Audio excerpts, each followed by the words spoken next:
আসসালামু আলাইকুম। আমি মিরাজুল ইসলাম, সহকারী শিক্ষক বিজ্ঞান, ইউনাইটেড একাডেমি খালিয়া, গোপালগঞ্জ সদর। নবম দশম শ্রেণীর প্রিয় শিক্ষার্থী বন্ধুরা, উচ্চতর গণিত ক্লাসে সবাইকে স্বাগতম। আজ আমরা তোমাদের উচ্চতর গণিত বইয়ের পঞ্চম অধ্যায় থেকে এক চলক বিশিষ্ট দ্বিঘাত সমীকরণের মূল নির্ণয় করা শিখব। আমরা গত ক্লাসে এক চলক বিশিষ্ট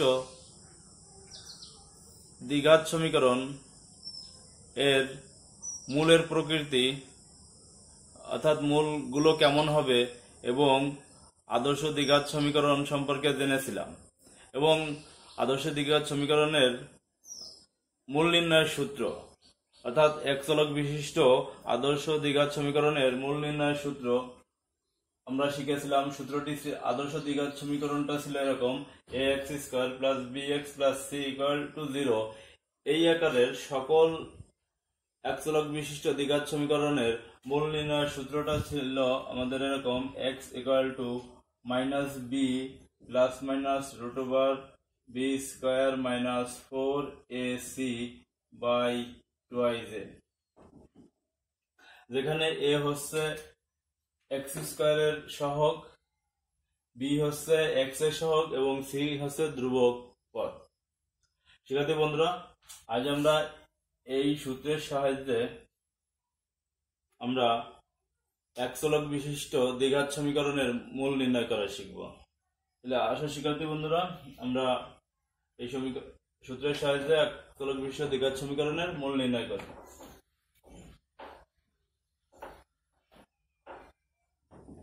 আমরা প্রথমে আমি দুটি সমস্যা লিখে রেখেছি। এই প্রথম সমস্যাটি সমাধান করব। তাহলে আমরা লিখতে পারি, এক দাগের সমাধান হিসেবে দেওয়া আছে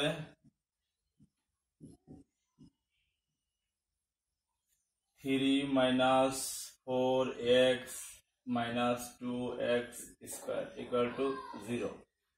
শিক্ষার্থী বন্ধুরা দেখো, আমাদের সমীকরণটিকে প্রথমে সাজাতে হবে আদর্শ দ্বিঘাত এক চলক বিশিষ্ট আদর্শ দ্বিঘাত সমীকরণ আকারে, অর্থাৎ এভাবে minus 2x square minus 4x plus 3, অর্থাৎ যেহেতু দ্বিঘাত সমীকরণ তাহলে ঘাত 2 এর পদ ঘাত 2 সম্বলিত পদটাকে সবার প্রথমে লিখতে হবে এবং পর্যায়ক্রমে ঘাতের অধক্রমে অর্থাৎ বড় থেকে ছোটর দিকে সাজাতে হবে এবং সর্বশেষে ধ্রুবক পদ লিখতে হবে। এখানে দেখা যাচ্ছে x এর সর্বোচ্চ পাওয়ার হচ্ছে 2, অর্থাৎ দ্বিঘাত সমীকরণ যেহেতু এর সর্বোচ্চ পাওয়ার 2ই থাকবে। তাহলে এই পদটাকে আমরা সবার আগে লিখব এবং এর আগে আছে মাইনাস চিহ্ন, সুতরাং আমরা লিখেছি মাইনাস 2x স্কয়ার। এরপরে আছে x অর্থাৎ মাইনাস 4x আছে এখানে, আমরা লিখছি মাইনাস 4x প্লাস সর্বশেষে লিখছি ধ্রুবক পদ আছে 3। এর আগে কোনো চিহ্ন নাই অর্থাৎ প্লাস আছে, এজন্য আমরা লিখেছি প্লাস 3 ইকুয়াল টু 0।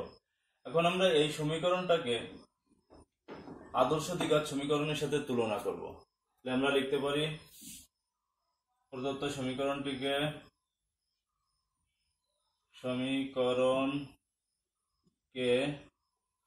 আদর্শ দ্বিঘাত সমীকরণ।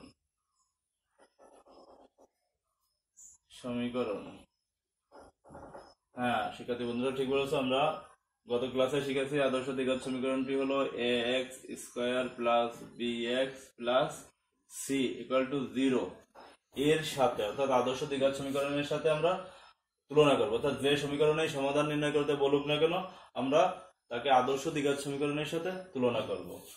এর সাথে তুলনা করে পাই। শিক্ষার্থী বন্ধুরা, আদর্শ দ্বিঘাত সমীকরণের সাথে তুলনা করলে আমরা কি পাই? এখানে a হচ্ছে x স্কয়ারের সহগ, তাহলে এখানে x স্কয়ারের সহগ কত? মাইনাস 2। তাহলে আমরা লিখতে পারি a সমান মাইনাস 2। আদর্শ দ্বিঘাত সমীকরণে b হচ্ছে কি? x এর সহগ, তাহলে এখানে x এর সহগ কত আছে? হ্যাঁ ঠিক বলেছো, মাইনাস 4। তাহলে আমরা লিখতে পারি b সমান মাইনাস 4। এবং ধ্রুবক পদ সি সমান কি লেখা যায়, এবং সি সমান লেখা যায়, হ্যাঁ ঠিক বলেছ, এখানে আছে +3, তার মানে ধ্রুবক পদ সি সমান 3। তাহলে শিক্ষার্থী বন্ধুরা, আমাদের প্রথম কাজ হচ্ছে যে আমরা যে সমীকরণের সমাধান নির্ণয় করব বা মূল নির্ণয় করব, প্রথমে সেই সমীকরণটিকে আদর্শ দ্বিঘাত সমীকরণের সাথে তুলনা করে এ বি সি এর মান নির্ণয় করতে হবে। তো শিক্ষার্থী বন্ধুরা, তোমরা এই অংশটুকু তুলে নাও।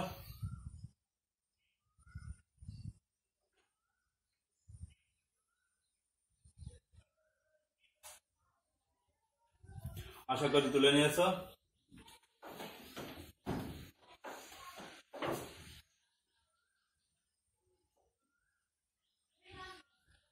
শিক্ষার্থী বন্ধুরা, তাহলে আমরা এর মান পেয়েছি, বির মান পেয়েছি, সির মান পেয়েছি। অতএব আমরা লিখতে পারি, অতএব নির্ণয় সমাধান। সূত্রটা কি ছিল শিক্ষার্থী বন্ধুরা? হ্যাঁ ঠিক বলেছ, সূত্রটি ছিল এরকম, x = -b ± √b² - 4ac ভাগ 2a। হ্যাঁ, তাহলে আমরা এখানে এ বি সি এর মান বসাবো। তাহলে আমরা মান বসাই, দেখো মাইনাস বির মান কত, -4, তাহলে আমরা বির মান বসালাম -4 ± √, বির মান -4 এর স্কয়ার -4 ইন্টু এর মান হচ্ছে কত, -2 ইন্টু সির মান হচ্ছে -3, শুধু 3 ভাগ 2 ইন্টু এর মান -2, তাহলে -2। তাহলে শিক্ষার্থী বন্ধুরা, আমরা মূল নির্ণয় করার সূত্র লিখেছি এবং এখানে এবিসি মান লিখেছি। এখন আমরা যদি একে সরলীকরণ করি তাহলে আমরা x এর মান পেয়ে যাবো, অর্থাৎ সমীকরণটির মূল পেয়ে যাব। আমরা লিখতে পারি, খেয়াল করো, -4 ± রুট -4 এর স্কয়ার করলে কত হবে? হ্যাঁ ঠিক বলেছে, 16, অর্থাৎ 16। মাইনাসে প্লাস, গুণ করলে 4 দুগুণে 8, 3 8 24, অর্থাৎ 24। গুণ করলে আমরা কত পাচ্ছি? 24 ভাগ -2 গুণ করলে কত? 4 সমান 4 ± √16 + 24, অর্থাৎ 40, অর্থাৎ 40 ভাগ -4। এখন আমরা এটাকে কিভাবে লিখতে পারি দেখো, আমরা লিখতে পারি, শিক্ষার্থী বন্ধুরা তোমরা এই অংশটুকু আগে তুলে নাও, তাহলে আমরা বাকি অংশটা পরে লিখি।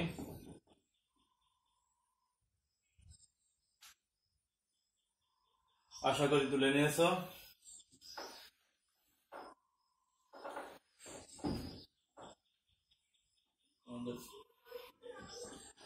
তাহলে সমান আমরা কি লিখতে পারি, বা x সমান আমরা কি লিখতে পারি, খেয়াল করো, 4 ±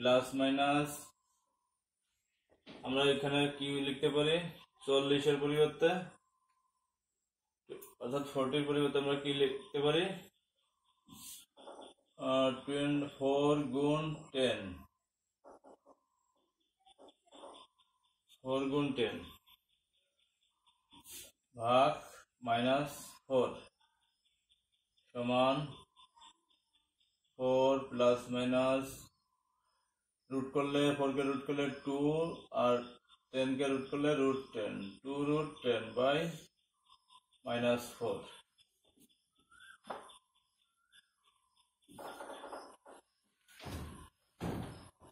খেয়াল করো, আমরা যদি -4 দ্বারা ভাগ করে দিই তাহলে কি রকম লেখা যায় দেখো, অথবা আমরা প্লাস, একবার প্লাস দিয়ে লিখি, একবার মাইনাস দিলে, +2√10 ভাগ -4, 4 - 2√10 বাই -4। যেহেতু দ্বিঘাত সমীকরণ আমরা দুইটা মূল পাবো, এখানে প্লাস মাইনাস দিয়ে আমরা একসঙ্গে দুইটা মূল লিখেছি। এখন আমরা ভিন্ন করে আলাদা করে লিখতে চাইলে এভাবে লেখা যায়। আবার কেউ যদি প্রথমটাকে x1 এবং দ্বিতীয়টাকে x2 দিয়ে লেখে তা সেভাবেও হবে। আমরা তাহলে এভাবেও লিখতে পারি।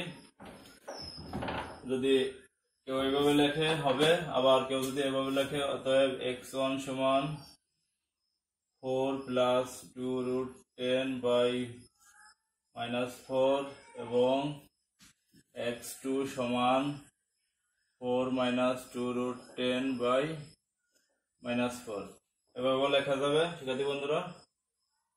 তাহলে আমরা যে কোনো এক নিয়মে করব।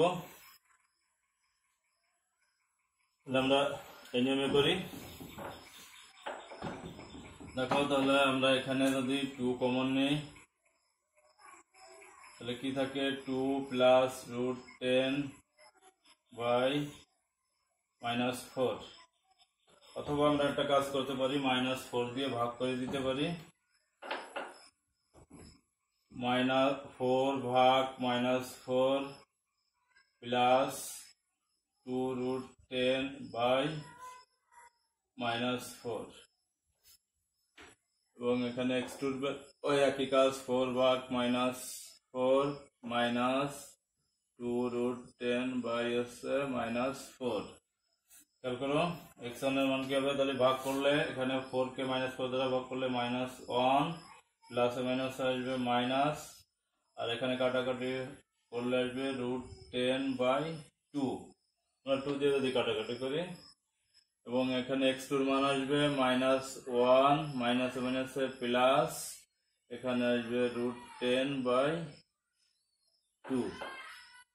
আমরা 2 দিয়ে কাটাকাটি, তাহলে আমরা ফাইনালি সমীকরণটির দুইটি মূল পেলাম। একটা হচ্ছে -1 মাইনাস √10/2 এবং অপরটি হচ্ছে -1 প্লাস √10/2। তাহলে এটি হচ্ছে আমাদের কি নির্ণয় মূল বা নির্ণয় সমাধান। শিক্ষার্থী বন্ধুরা, তাহলে আমরা সূত্রের সাহায্যে এক চলক বিশিষ্ট সকল প্রকার দ্বিঘাত সমীকরণের মূল নির্ণয় করতে পারবো এই সূত্রের সাহায্যে। নিশ্চয়ই তোমরা বুঝতে পেরেছ।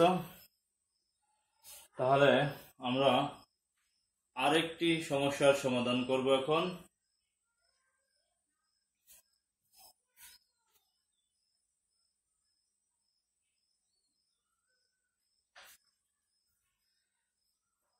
শিক্ষার্থী বন্ধুরা, আমরা বোর্ডে আরেকটি সমস্যা লিখে রেখেছিলাম, আমরা দ্বিতীয় সমস্যাটি সমাধান করব এখন।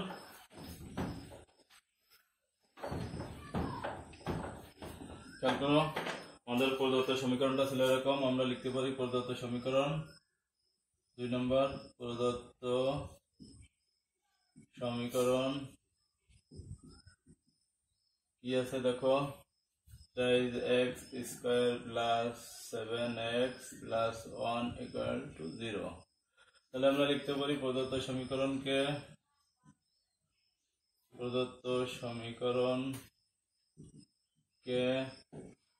আদর্শ দ্বিঘাত সমীকরণ এমন আছে। শিক্ষার্থী বন্ধুরা, আদর্শ দ্বিঘাত সমীকরণটা, হ্যাঁ ঠিক বলেছ, ax² plus bx plus c = 0 এর সাথে তুলনা করে পাই। কি পাই খেয়াল করো শিক্ষার্থী বন্ধুরা, a হচ্ছে x² সহগ, এখানে x² সহগ হচ্ছে 3, অর্থাৎ a সমান কত পাবো 3। b হচ্ছে x এর সহগ, তার মানে b সমান কত পাবো, x এর সহগ আছে এখানে +3 অর্থাৎ +7, এবং c হচ্ছে ধ্রুবক পদ সমান +1। তাহলে আমরা লিখতে পারি অতএব নির্ণয় সমাধান এক সমান কি লিখতে পারি, সূত্রটি মনে আছে তো শিক্ষার্থী বন্ধুরা? হ্যাঁ ঠিক বলেছ, minus B plus minus root over B square minus 4ac by twice A সমান আমরা মান বসাবো। তাহলে বির মান কত 7 plus minus root B square অর্থাৎ 7 স্কোয়ার মাইনাস 4 ইন্টু এর মান অর্থাৎ 3 ইন্টু সি অর্থাৎ সির মান 1 ভাগ টুয়াইস এ অর্থাৎ 2 ইন্টু 3। শিক্ষার্থী বন্ধুরা আমরা মান বসিয়েছি সমীকরণে।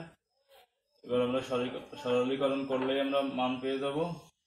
খেয়াল করো, তাহলে 7 প্লাস মাইনাস 7 এর স্কোয়ার অর্থাৎ 49 মাইনাস গুণ করলে 3 4 12 গুণ 1 তার মানে 12 ভাগ হচ্ছে 2 গুণ 3 অর্থাৎ 6। তাহলে শিক্ষার্থী বন্ধুরা তোমরা অঙ্কটি করে নিতে পারো। আশা করি সবাই বুঝতে পেরেছ। তাহলে তুলে নাও। আশা করি তুলে নিয়েছ।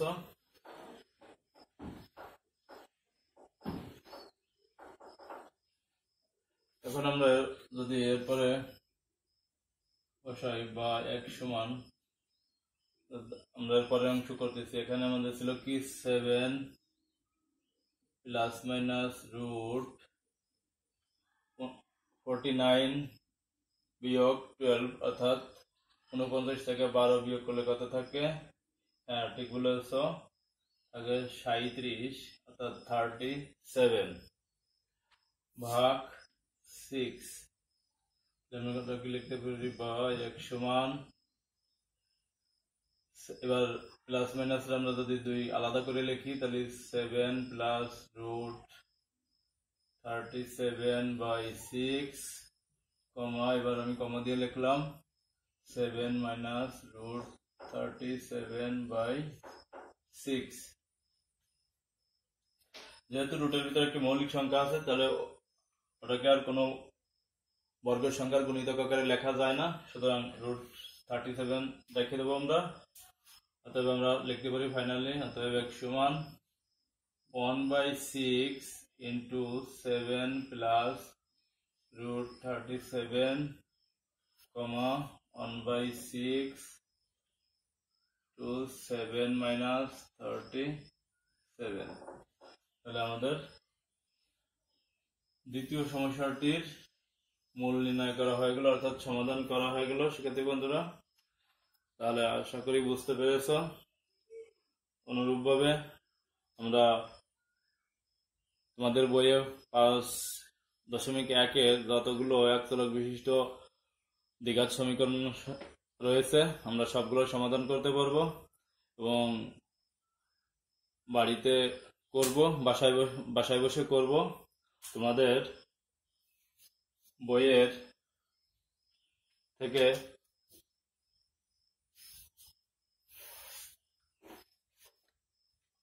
অর্থাৎ তোমাদের বইয়ের 5.1 থেকে বাকি সমস্যাগুলো সমাধান করবে এবং সব সময় সাবধানে চলাফেরা করবে, কারণ এই করোনাকালীন সময়ে কখনোই মাস্ক ছাড়া বাইরে যাবে না এবং স্বাস্থ্যবিধি মেনে চলবে। সবাইকে ধন্যবাদ জানিয়ে এখানে শেষ করছি। খুদা হাফেজ।